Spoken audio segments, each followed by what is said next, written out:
We're joined once again by former Onondaga County First Chief Assistant District Attorney Rick Trumpio, who's been helping us sort this case out, give us some great insight. Yeah, Rick, we really appreciate you coming back here. So, you know, the biggest question obviously is what do you think the holdup is there? Can you kind of read anything from the readbacks and the other evidence they're asking to see again? You know, we always tell our lawyers, don't read too much into it. On the other hand, it does inform you to a certain degree. So, for example, you notice that there's been no more questions about gang assault. What that tells me is that they've made a decision about gang assault. And they've made a decision about gang assault probably on all three defendants. What appears to be the issue right now is they keep asking for the elements of murder in the second degree and manslaughter. And I think it goes back to our first night of discussion about this case, and it's all about intent. So in the law, the Latin term is mens rea. It's the, what is your criminal intent? Is it intentional? Is it reckless? Is it negligent? And I think that the reason why they keep going back to the videos, they're trying to see who did what and how they did it. And that's why you keep seeing, can we see this video? Can we go back to the infirmary? And then I thought it was interesting earlier in the day that they asked for the cross-examination of the cooperator. I think that's significant in somebody or a number of them are trying to figure out if the one of the defendants that acted the least. And I think that that's what they're trying to focus on.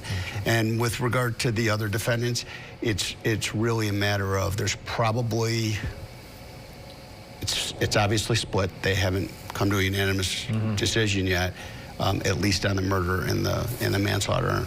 It's probably one or two people, and I think they keep asking for the video to see if there's clarification for them. Clarification on individual actions, because at gang assault, that's what they did as a group. Right. So now they have to decide what did they do individually, and the fact that they have three separate defendants, that has to be very carefully weighed. And I think Bill Fitzpatrick knew that. I think he knew the issue with the case was going to be that the difference between murder and manslaughter, manslaughter first, manslaughter second, because there were so many people acting. And the question is, and the defense brought it up in their summation, is which blow, which injury caused his death. I think the constellation of injuries caused the death. So I think that the defense did an admirable job at pointing out, well, what did my guy do that caused his death? So I think the gang assault, they probably are done. Again, you never know with the jury, but I think that they probably are guilty on all three on that. And then they're trying to decide second degree murder, manslaughter first, or go down to manslaughter second. We're going into a weekend now, and they're going home. What does that do to deliberations as far as, do they lose some of the momentum, or does it give them a time to kind of digest and reflect and come back in Monday and go, all right, we're going to get this done, or? Well, I think it's both. I think you're right that it gives them time to kind of reflect. They're in a pressure cooker right now,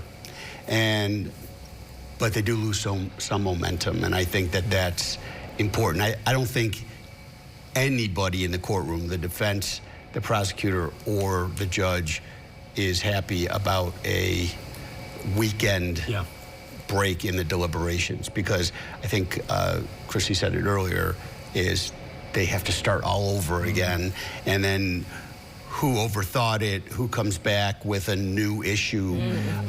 So they did have some momentum going, and the fact that they kept concentrating on the homicide charges, I think, was for the attorneys and the judge was, okay, they're getting somewhere, and they just didn't get there yet. Right. And now they could have a whole fresh set of questions too. Yes. They've had time to think about it. Yeah. So yes, it's a time of reflection that could change people's minds, but it's also fraught with new issues. Sure. Yeah. It's fascinating. We appreciate your insight, Rick, and we'll have you back. Oh, yeah, next we week. will, for sure. Thank you, Rick. Right. Appreciate it. Thank you.